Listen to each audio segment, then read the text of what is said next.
Oui, bonsoir à vous. Donc, la raison d'être, c'est parce qu'on organise cette manifestation. Parce que nous sommes une association qui s'appelle Transition énergétique et environnementale en 16 Cévennes,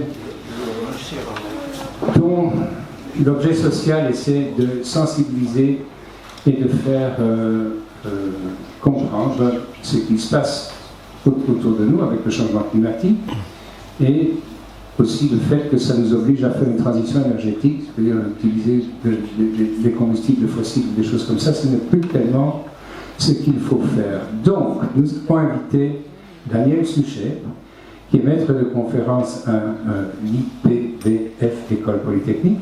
Il est chercheur à l'Institut du photovoltaïque en Île-de-France, directeur adjoint du Centre interdisciplinaire Energy for Climate. Alors, voilà, et éditeur en chef, je traduis, des scientifiques émergents. J'ai aussi traduit EMC, parce que c'est tout en anglais son truc. Alors, Daniel, vous le connaissez sans doute parce qu'il nous a déjà suivis sur plusieurs manifestations. Je me souviens de la première où on a parlé d'écologie sur le territoire, où nous avons parlé d'écologie, c'était lors d'un salon du livre, on avait fait venir Pierre Rabhi. Et il était là avec le Citoyen pour le climat, avec toute sa collection de petits posters. Vous en avez deux là qui sont là, qui parlent justement qu'est-ce que c'est les énergies, qu'est-ce que c'est le changement climatique. Et puis là, je vais le laisser parler, parce que c'est pas moi qui vais vous parler d'énergie, c'est lui. Merci Michel. Merci. Merci. Salut. Bonsoir à toutes et à tous. Est-ce que vous m'entendez si je parle sans micro? Ce serait peut-être plus facile comme ça. Alors, vous trouvez comment ça s'est fait? On va le poser là, puis on va éviter de parler trop. Ouais, ça va pas faire. Alors. Dessous. Ouais, il y a un petit bouton. Il y a un petit bouton qui se. Voilà, parfait. Super. Merci à toutes et à tous d'être là ce soir. Merci pour l'invitation à tenir ce propos introductif à une table ronde qui va suivre ensuite et qui va permettre d'échanger des idées. J'avais envie de partager avec vous quelques éléments de compréhension et d'analyse sur ce que c'est que l'énergie. Au fond, c'est une thématique qui est en permanence autour de nous, qui a été depuis longtemps, c'est pas récent qu'on se pose des questions d'énergie. C'est un thème qui revient sous plein de formes différentes, avec une actualité un peu particulière depuis un peu plus d'un an sans doute. Mais au fond, c'est une question qu'on prend rarement le temps de définir. On fait tous comme si on savait bien ce que c'était que l'énergie. On était tous au courant des différents enjeux, de ce que ça représentait, des ordres de grandeur, des volumes d'énergie qu'on utilise, pourquoi. Et je me suis dit que ça valait sans doute le coup de prendre le temps, ensemble, de reposer un petit peu ça à plat, de se redonner des éléments de compréhension de ce que c'est que cette grandeur, de cette quantité qui est tellement présente et tellement importante, et en même temps pas toujours facile à attraper.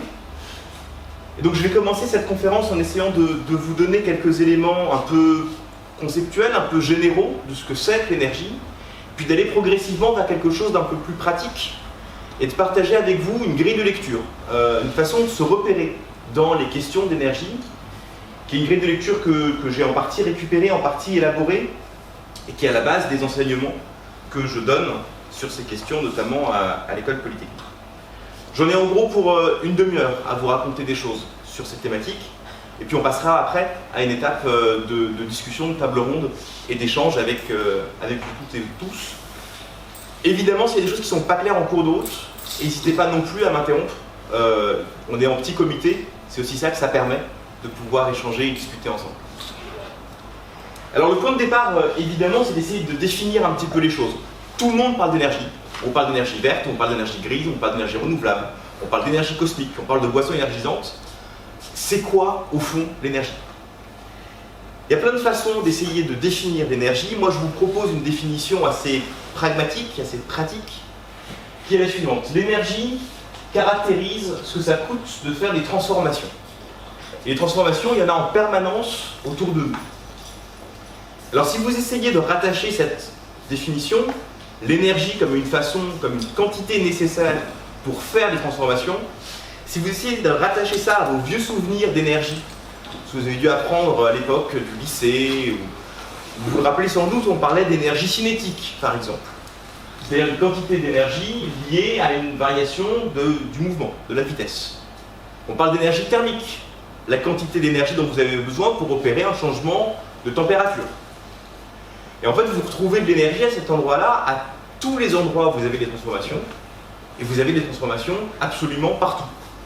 Vous avez des transformations quand vous passez du blé dans les champs au blé récolté, trié, quand vous transformez le blé en farine, quand vous transformez la farine en pain, quand vous transformez le pain en activité musculaire. À chacune de ces étapes, vous avez des transformations. Donc à chacune de ces étapes, vous avez de l'énergie.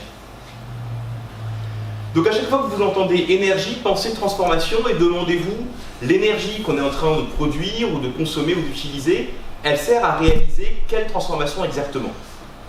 Là, en ce moment, autour de nous, il y a de l'énergie qui est utilisée pour transformer la luminosité de la salle. Si on n'était pas en train d'utiliser cette énergie, la salle serait beaucoup plus obscure qu'elle ne l'est actuellement. Il y a de l'électricité qui sert à transformer cet ordinateur éteint en ordinateur allumé. Il y a l'électricité et l'énergie que je suis moins en train de dépenser, l'énergie musculaire que je dépense, pour changer la pression de l'air, ça s'appelle du son, qui va venir faire bouger vos tympans, qui fait que vous m'entendez et que vous comprenez ce que je raconte. Tout ça, c'est des questions d'énergie, à différentes échelles. À partir de cette définition de l'énergie, je vous propose d'essayer de réfléchir et de voir ensemble pourquoi est-ce que cette question d'énergie, c'est intéressant et c'est important. C'est intéressant et c'est important parce que, fondamentalement, comme je viens d'essayer de vous le montrer, tout autour de nous repose en permanence sur les transformations. Réfléchissez aux transformations à nouveau qui vous affectent, qui affectent un objet assez courant, vous avez tous dans les poches. Réfléchissez aux transformations qui sont liées à un téléphone portable. Et réfléchissez à la quantité d'énergie que ça représente. En réalité, l'essentiel de l'énergie que vous avez dans un téléphone, c'est pas l'énergie que vous mettez dans la batterie tous les soirs pour le charger. Cette énergie-là, elle vous permet de faire une transformation qui est très utile. Ça transforme un téléphone éteint en un téléphone allumé. Certes, c'est pratique comme transformation. Mais réfléchissez à la transformation qu'il a fallu faire pour passer de monceaux de cailloux à du minerai, pour passer du minerai à des cartes imprimées, pour passer d'un téléphone produit en Chine à un téléphone qui vous est apporté par porte-container, donc il a fallu transporter, transformer en position, en vitesse, jusqu'ici, et puis au bout du compte de la quantité d'énergie qu'il va falloir pour transformer les tas de téléphones en fin de vie en quelque chose d'autre. Ça vous dit que la quantité d'énergie que vous mobilisez, elle est en partie liée à l'utilisation des objets qui sont autour de vous, elle est pour beaucoup dans la fabrication des objets que vous utilisez.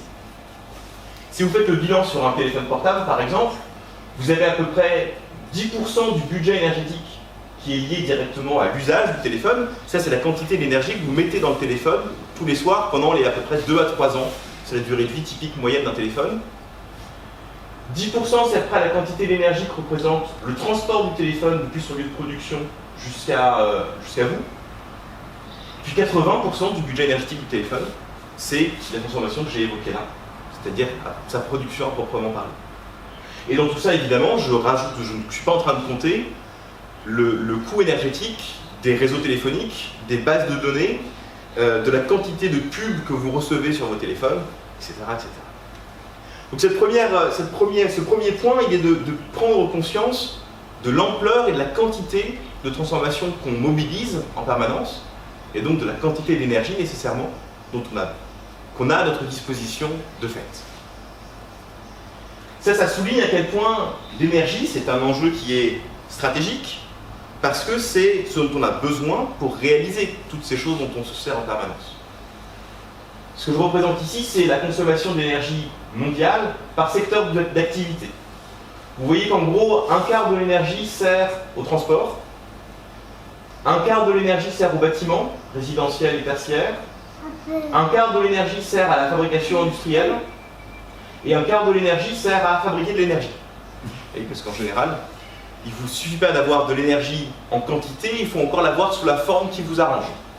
Si je vous donne de l'énergie thermique et que vous voulez faire fonctionner un ordinateur, c'est pas très pratique. Vous allez faire un ordinateur chaud et pas un ordinateur allumé. Donc vous avez besoin de transformer cette énergie thermique en énergie électrique. Et la transformation de l'énergie, c'est quelque chose c'est une transformation. Donc ça nécessite de l'énergie. Donc l'énergie, c'est les transformations. Les transformations, elles sont partout, et en particulier, elles sont dans tous nos secteurs d'activité et de vie quotidienne. Donc, quand on parle d'énergie, on parle de notre capacité à faire fonctionner la société. Donc c'est un enjeu qui est stratégique en lui-même. L'énergie, c'est aussi intéressant parce que c'est un indicateur d'autre chose. Si vous me dites combien d'énergie vous consommez, dites-moi combien d'énergie vous consommez, et je vous dirai à peu près à quoi peut ressembler votre mode de vie. C'est ce qui est représenté ici sur ce graphe. Ça, c'est un graphique. Chaque point de ce graphique représente un pays du monde. En abscisse ici, en ordonnée, ce qui est représenté, c'est l'indice de développement humain.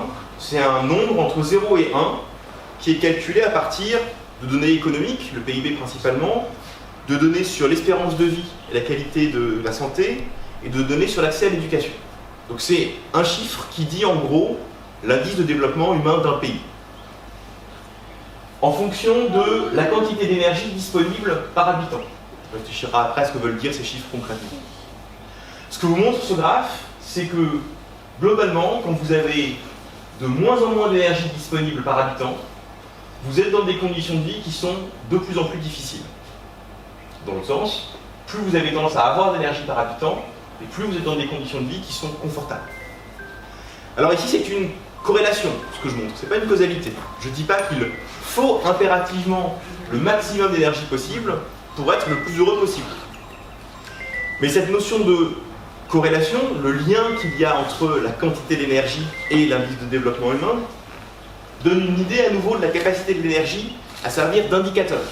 Sans savoir grand-chose sur le fonctionnement d'un pays, vous savez que si dans ce pays il y a très peu d'énergie disponible par habitant, vous pouvez vous dire que probablement c'est un pays dans lequel la vie n'est pas facile. Je vous montre ici un indicateur possible. L'énergie en réalité peut servir à énormément d'autres choses. Regardez à quel point un pays utilise de plus en plus d'électricité l'hiver quand il fait de plus en plus froid, et vous avez une idée de l'histoire de sa politique de rénovation thermique. En regardant l'énergie, vous êtes capable de dire énormément de choses de ce qui se passe pour une maison, pour une société, pour une ville, pour un pays, à plein d'échelles différentes. Donc c'est un indicateur qui est puissant. La question de l'énergie est en fait importante parce que notre usage de l'énergie a des conséquences. Et c'est évidemment ça qui va nous occuper sur l'essentiel de la discussion qui va suivre. Traditionnellement, on regarde ces conséquences du point de vue environnemental, du point de vue social, du point de vue économique. Si je me concentre sur un enjeu environnemental en particulier, je vais revenir sur les autres enjeux un petit peu plus tard. Ce camembert ici, qui est un peu rempli, vous donne la répartition des émissions de gaz à effet de serre de l'humanité par grande famille d'activités.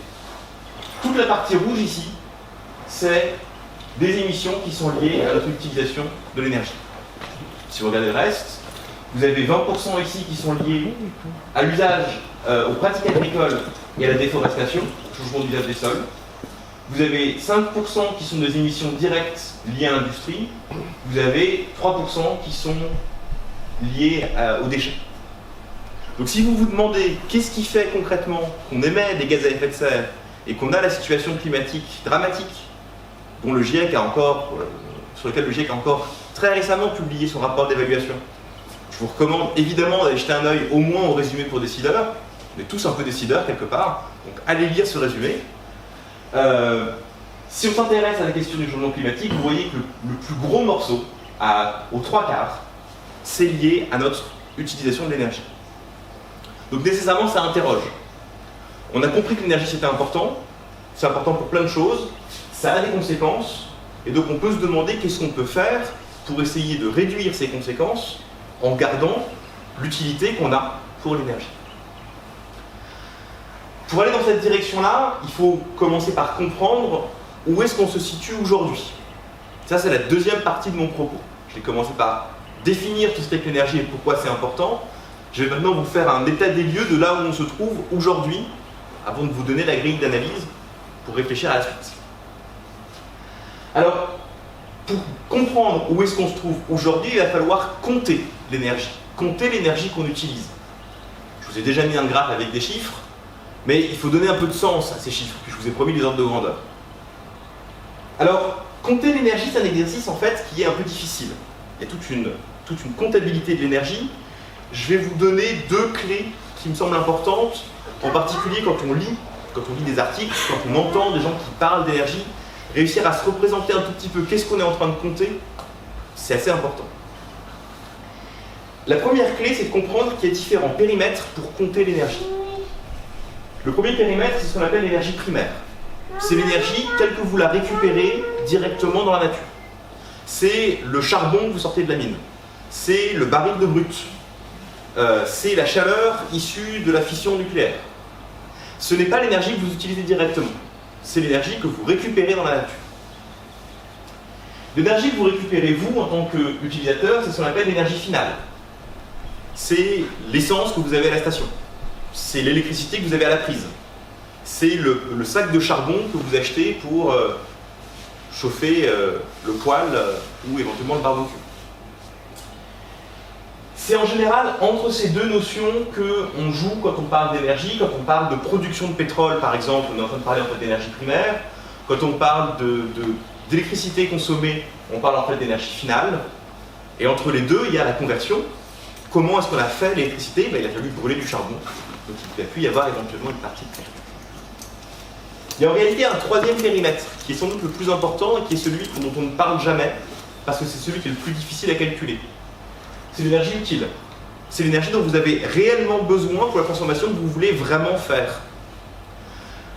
Quand vous voulez faire avancer une voiture, par exemple, vous vous en fichez au fond que le moteur chauffe, vous vous en fichez que ça fasse vroom vroom, encore que, ça fait partie du plaisir de la faire, vous vous en fichez qu'il y a des gaz échappants, ce que vous voulez c'est que la voiture bouge. Ça, c'est la transformation qui vous intéresse. Mais pour ça, il a fallu brûler de l'essence. Vous avez acheté ça, ce qui vous intéresse vraiment, c'est ça. Une des difficultés dans la discussion, souvent, c'est qu'on compare des énergies finales, alors que ce qu'on voudrait vraiment regarder, c'est les services rendus au bout du compte. Je vous donne juste ça comme ouverture, par exemple, sur la question de la voiture. Quand vous comparez la consommation d'une voiture thermique et la consommation d'une voiture électrique, vous êtes en train de comparer la consommation de 2 véhicules à cet endroit-là, et pas à cet endroit-ci. La voiture électrique, quand elle consomme 1 kWh d'électricité, elle le transforme quasiment intégralement en mouvement. La voiture thermique, quand elle consomme 1 litre d'essence, elle transforme juste une petite partie de cette énergie, effectivement, en mouvement. Ça ne dit pas ce qu'il faut faire ou ce qu'il ne faut pas faire en termes de voiture, mais ça dit que dans ce débat qui est si rapidement polarisé, prendre au moins le temps de comprendre ce qu'on compare réellement, ça vaut souvent le coup. La deuxième clé que je voudrais partager avec vous pour savoir comment compter l'énergie, c'est les unités. Qu'est-ce qu'on met comme quantité, comme paquet d'énergie pour compter les choses? Alors il y a des unités avec lesquelles vous êtes sans doute familier. Le kilowattheure en particulier, ça on est familier parce que c'est sur les factures d'électricité à la fin du mois. Donc en général, voilà, ça c'est une unité que vous connaissez. Le litre d'essence, au fond, est une unité d'énergie finale. C'est pas l'unité qui est retenue dans les bilans internationaux. En général, on parle de tonnes équivalent pétrole. Donc on ne compte pas en litres, on compte en kilos, en fait on compte en milliers de kilos. Mais c'est sensiblement la même idée.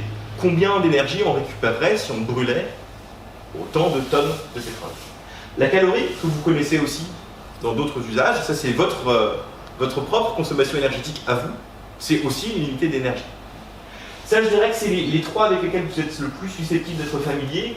Et puis alors après, il y en a une pléthore d'autres. Vous avez les British Thermal Units, qui sont sensiblement la même chose que les calories. La calorie, c'est ce qu'il faut pour augmenter 1 gramme d'eau de 1 degré, en réalité. C'est ça la définition de la calorie. Le British Thermal Unit, c'est la même chose avec des unités débiles. Donc c'est ce qu'il faut pour augmenter une livre d'eau de 1 degré Fahrenheit. Je vous rappelle que le degré Fahrenheit est défini à partir de la température du sang d'un cheval en bonne santé.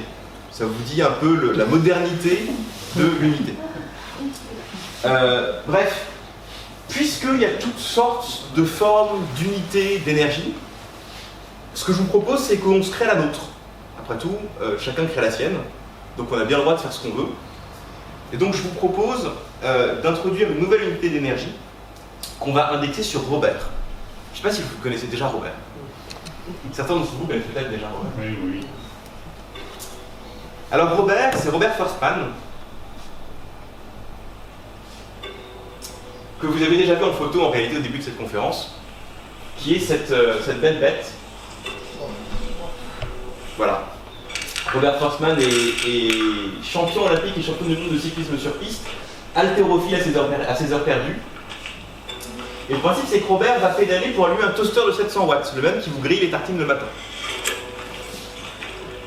Le principe, c'est de voir pendant combien de temps Robert peut alimenter. Voilà, ça c'est un humain normal pour l'échelle.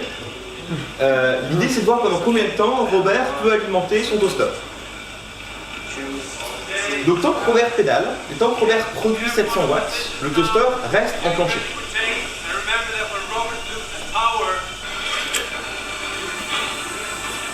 Et c'est parti, 700 watts. Alors la musique n'est pas dans le... Donc 700 watts, ça veut dire 700 joules par seconde. 700 joules de transformation thermique par seconde apportée par Robert au grille-pain et par le grille-pain à la tartine. Vous avez là toute la chaîne de conversion, énergie mécanique en énergie électrique, en énergie thermique, au passage, si vous voulez réfléchir comme ça.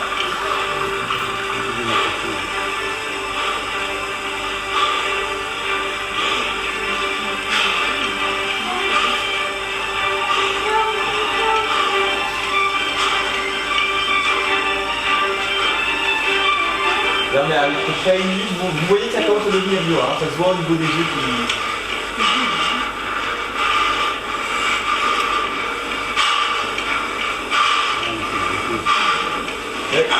Ouais.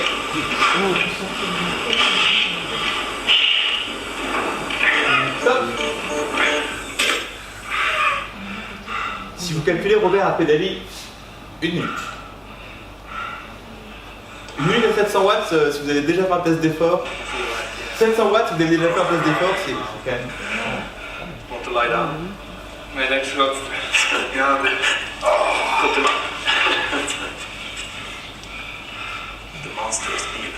Voilà l'équivalent en kilowattheure. Je vais comparer ça à votre facture à la fin du mois. Et voilà le toast par rapport à Robert. Je vous laisse deviner lequel des deux est le plus cuit à la fin de l'exercice. Alors voilà, puisque on peut faire les unités qu'on veut, je vous propose d'utiliser Robert comme unité d'énergie, en considérant que Robert a pédalé à 700 watts pendant 1 minute. On lui laisse 5 minutes pour souffler avant de le remettre sur le vélo, parce qu'on est sympa quand même. Et puis on le fait travailler au 3-8 toute l'année. Et si on fait ça, bah Robert, sur une année, produit à peu près 1 gigajoule ou 30 litres de pétrole, l'équivalent d'un plein de voiture à peu près. Ou 350 kWh sur un an. Voilà, ça c'est un Robert. D'accord ? Alors évidemment, dans la vraie vie, à part dans la triplette de Belleville, c'est pas Robert qu'on utilise concrètement pour produire de l'énergie. Nos sources d'énergie sur Terre, essentiellement, il n'y en a pas tant que ça, en fait, il y en a une dizaine. Donc dans la pratique, ce qu'on peut utiliser, nous, c'est de l'énergie solaire, c'est de l'énergie éolienne, c'est de l'énergie hydraulique, que ce soit des cours d'eau ou des barrages, c'est de la biomasse, c'est éventuellement du muscle, de la traction animale, du pétrole, du charbon, du gaz. Si vous réfléchissez, toutes ces sources d'énergie-là sont issues du soleil, directement ou indirectement.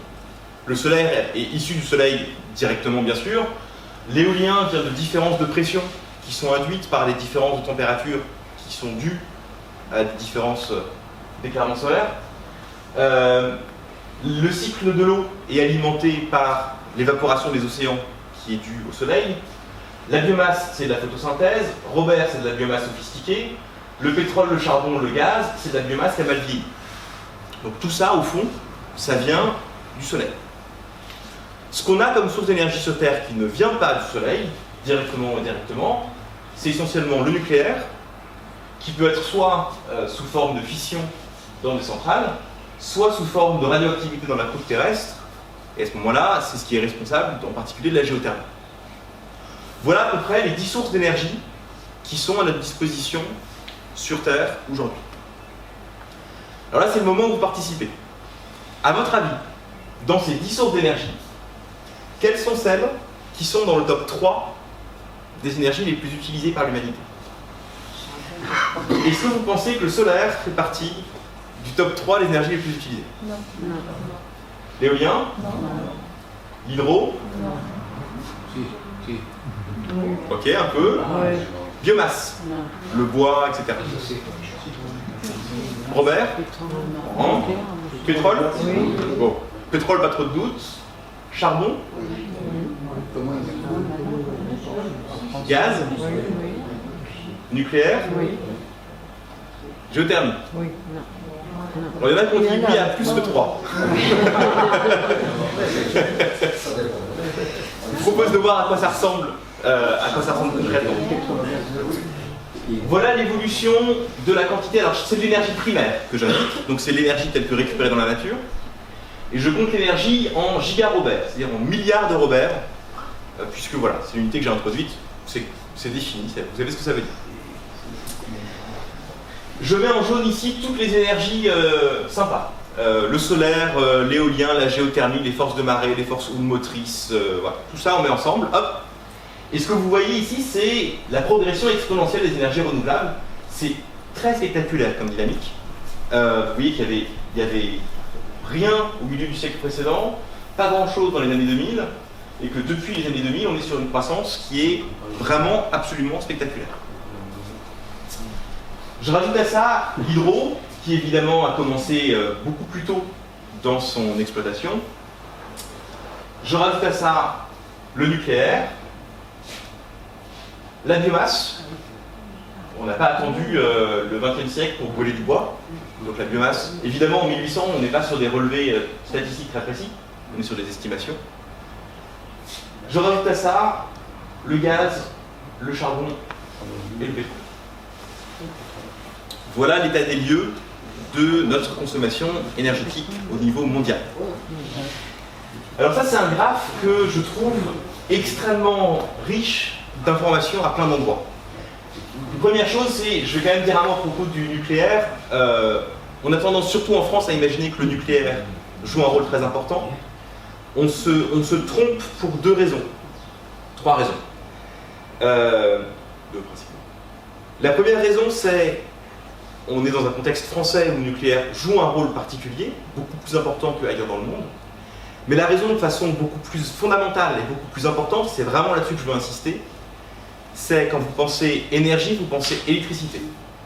Et en réalité, l'électricité, ce n'est que 20% de notre consommation d'énergie au niveau mondial. Donc en plus de l'électricité, il faut penser à tout le reste. Il faut penser à l'énergie que vous utilisez pour la voiture, il faut penser à l'énergie que vous utilisez pour le chauffage, il faut penser à l'énergie que vous utilisez d'industrie, qui n'est pas nécessairement de l'électricité. Et cette confusion entre énergie et électricité, elle est très fréquente et je pense qu'elle brouille beaucoup la réflexion sur ces questions. À chaque fois qu'on se concentre exclusivement sur le secteur électrique, on n'est pas en train de parler des 80% restants. Vous voyez la progression spectaculaire, gigantesque des énergies renouvelables a permis de passer de rien du tout à pas grand-chose. Et il faut à la fois se réjouir de cette dynamique, se bagarrer pour qu'elle continue, mais bien, avoir bien conscience qu'il y a encore tout ça à quoi il faut s'attaquer, et que quand on se réjouit, quand on se contente de se réjouir de cette progression-là, on n'est pas en train de travailler à régler tout le reste. Quand on pense que le charbon est en train de se réduire, il faut bien avoir conscience que le charbon, sur la période, en valeur absolue, a augmenté beaucoup plus que toutes les énergies renouvelables réunies. En valeur relative, non, c'est plus stable, mais on part d'un socle qui est tellement gigantesque que cette petite progression dépasse la quantité qui est ici. Alors ce que vous lisez aussi ici, c'est la capacité qu'on a à faire des énergies sans carbone. C'est essentiellement ça, éventuellement avec un peu de biomasse. Tout le reste ici sont des énergies carbonées. Le jaune, le bleu, le vert, ce sont nos énergies dites renouvelables. Le reste, c'est pas renouvelable. Donc vraiment sur ce graphe, vous avez énormément d'informations à la fois. Et puis si je vous fais un dernier point qui est un peu plus historique, vous lisez ici qu'il y a eu un moment, une première rupture de pente. On était sur une consommation d'énergie qui était à peu près plate. Puis tout d'un coup ici, ça commence à augmenter de façon très importante. Ça, c'est la révolution industrielle, avec le début du charbon. Vous voyez qu'un peu plus tard, il y a la deuxième révolution industrielle avec l'arrivée du pétrole et du gaz, dans un deuxième temps par rapport au charbon. Vous voyez qu'à aucun moment, ces nouvelles formes d'énergie ne se sont substituées aux précédentes. Ça s'est toujours rajouté. Ça n'a jamais remplacé. Vous pouvez enfin compter, on est à peu près à 600 milliards de Robert dans le monde d'énergie utilisée par an. On est à peu près 8 milliards d'humains. Vous faites le rapport, et vous arrivez à l'idée qu'on utilise individuellement, on utilise au niveau mondial à peu près une centaine de Robert par personne. Ça, c'est une moyenne mondiale. Il faut faire bien attention au fait que ces moyennes, elles cachent des inégalités qui sont très fortes. On est en France à plus de 2 fois la consommation énergétique moyenne mondiale. Si c'est une moyenne, ça veut dire qu'il y a aussi des pays où la consommation d'énergie est beaucoup plus faible que ça. Alors ça vous montre ce qui s'est passé jusqu'à maintenant. Il s'agit maintenant de réfléchir à ce qui se passe après. Comment est-ce qu'on continue ce truc-là? Et ça, c'est le dernier point de ce que je veux partager avec vous ce soir. C'est la grille de lecture, une grille de lecture pour essayer de se repérer dans la suite, dans les suites possibles, dans les suites souhaitables, ou dans celles pour lesquelles on veut se bagarrer pour les faire advenir. Je ne vais pas vous donner évidemment de réponse à qu'est-ce qu'il faut faire, mais je pense que cette grille de lecture, elle est importante. Le premier point de cette grille de lecture, c'est de séparer très clairement 2 choses. Qu'est-ce qu'on veut faire et qu'est-ce qu'on a comme moyen pour essayer d'y arriver. Et très souvent, si vous écoutez les discussions, on confond les deux. On dit, voilà ce qu'on va faire, avant de se demander pourquoi est-ce qu'on est en train de le faire. Si vous voulez faire des travaux dans votre maison, vous ne commencez pas par vous dire le marteau. Vous commencez par vous demander, j'ai plus de lumière dans le salon, qu'est-ce qu'il faut que je fasse? Et si l'objectif c'est de changer une ampoule, le marteau n'est pas forcément l'outil le plus adapté. Ça paraît un peu trivial dit comme ça. Mais quand vous regardez la façon dont les discussions sont menées, ça ressemble parfois un peu à ça. Je vais commencer par la partie objectif. Qu'est-ce qu'on peut vouloir du point de vue de l'énergie? Qu'est-ce qu'on peut attendre d'un système énergétique? Et essentiellement, c'est 3 choses, 3 objectifs qui sont couplés les uns aux autres. La question de la durabilité, la question de la sécurité et la question de l'équité. La question de la durabilité, c'est peut-être celle qui a fait l'objet du plus de visibilité médiatique. C'est pas encore suffisant, mais au fond, c'est la question peut-être qu'on entend le plus. C'est la question de l'épuisement des ressources. Est-ce qu'on va avoir assez de minerais pour faire la transition énergétique? Est-ce qu'il y a assez de pétrole pour alimenter nos besoins? Est-ce que les terres rares? Est-ce que toutes ces questions-là, c'est des questions de durabilité. C'est la question de la pollution de l'air, dans la combustion en particulier des énergies, la pollution des eaux, là où les énergies et les minerais en particulier sont extraits. Vous avez sans doute vu des reportages sur ce qui se passe en Chine en particulier, et dans la gestion des boues de l'industrie minière. Et puis c'est la question du climat, qui est évidemment absolument fondamentale en elle-même, que j'ai déjà souligné, sur laquelle je ne repasserai pas beaucoup plus de temps maintenant. Mais c'est un des 3 sommets de mon triangle, la durabilité. Le deuxième sommet du triangle, c'est la question de la sécurité énergétique. De quoi dépend notre approvisionnement? De quoi dépend le fait d'avoir un approvisionnement qui est stable, qui est sûr? Dans la question de la sécurité, c'est la question des accidents liés à l'énergie. Alors quand on parle accident à énergie, assez facilement ce qui arrive en tête, c'est des images du genre Tchernobyl, Fukushima. Il ne faudrait surtout pas réduire la question des accidents énergétiques à ces seuls cas-là, qui méritent évidemment qu'on les regarde spécifiquement, mais il ne faudrait pas qu'ils occultent tous les autres.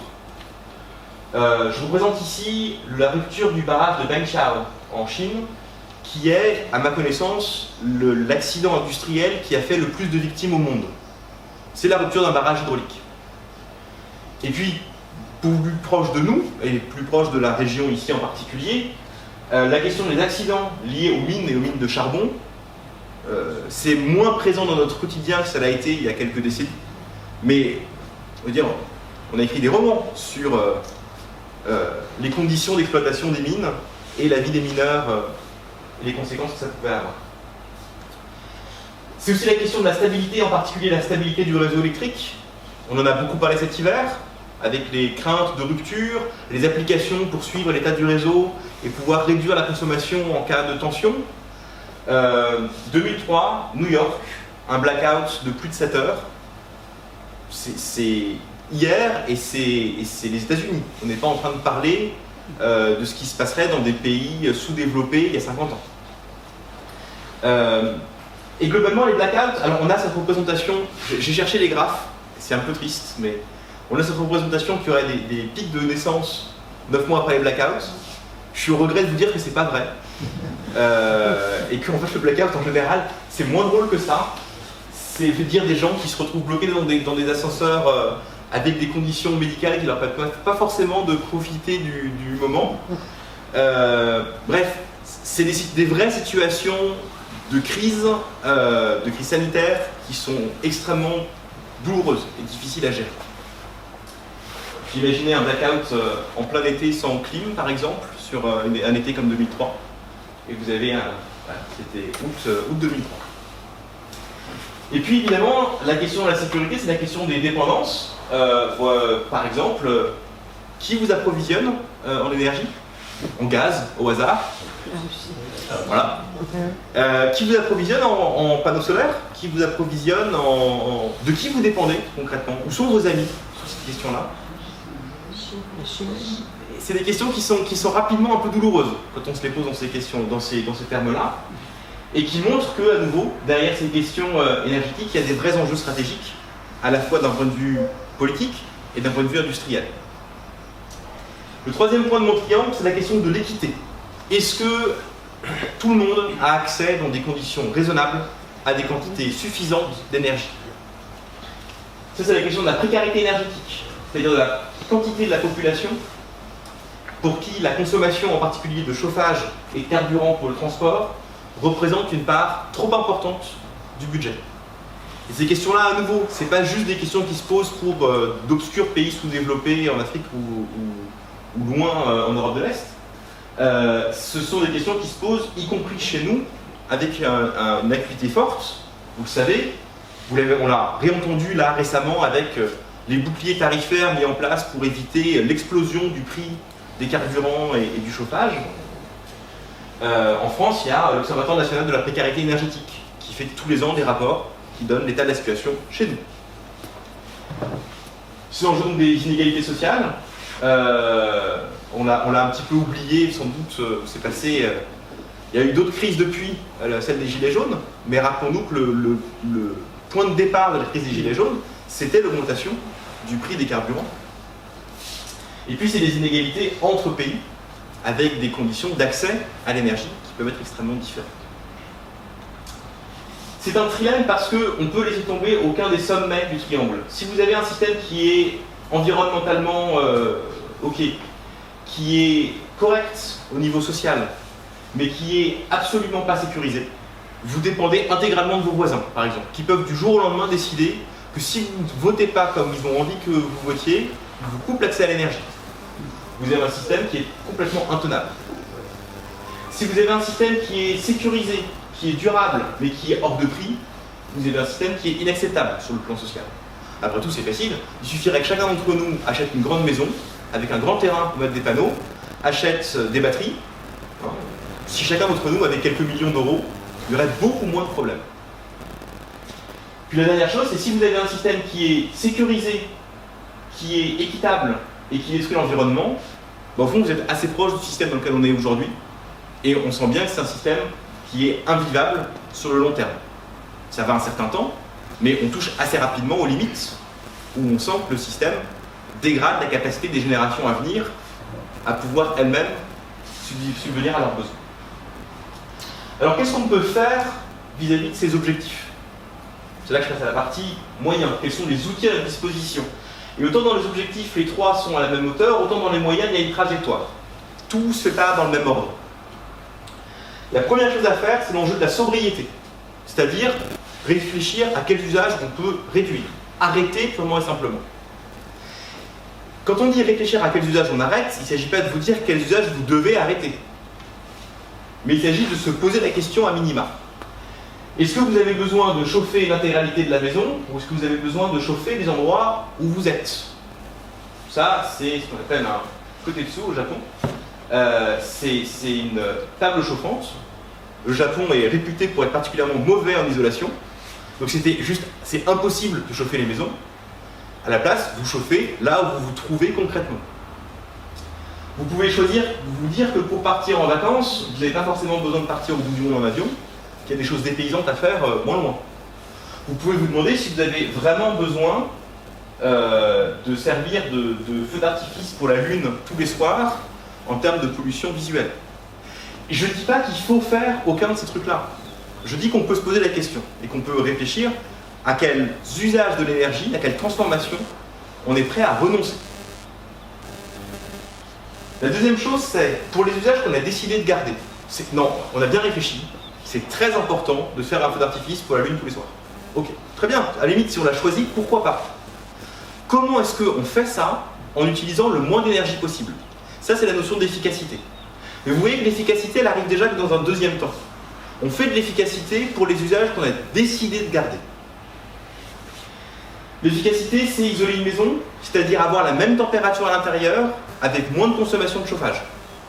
C'est utiliser une ampoule à LED plutôt qu'une ampoule à incandescence, c'est-à-dire voilà, la même quantité de lumen pour moins de kWh dépensés. C'est faire du covoiturage, c'est-à-dire faire le même trajet, mais avec moins de carburant par personne. Vous savez ce que c'est que la consommation la plus faible pour une voiture en kilomètres au 100? Alors ça ressemble à un suppositoire, hein, faut être clair. C'est pas confortable, c'est pas joli, mais avec un prototype comme ça, à plat, pour un passager, je vous mets tous les astérisques que vous voulez, avec 1 litre, vous faites 700 km. Quelques qui poussent derrière, hein. Même pas.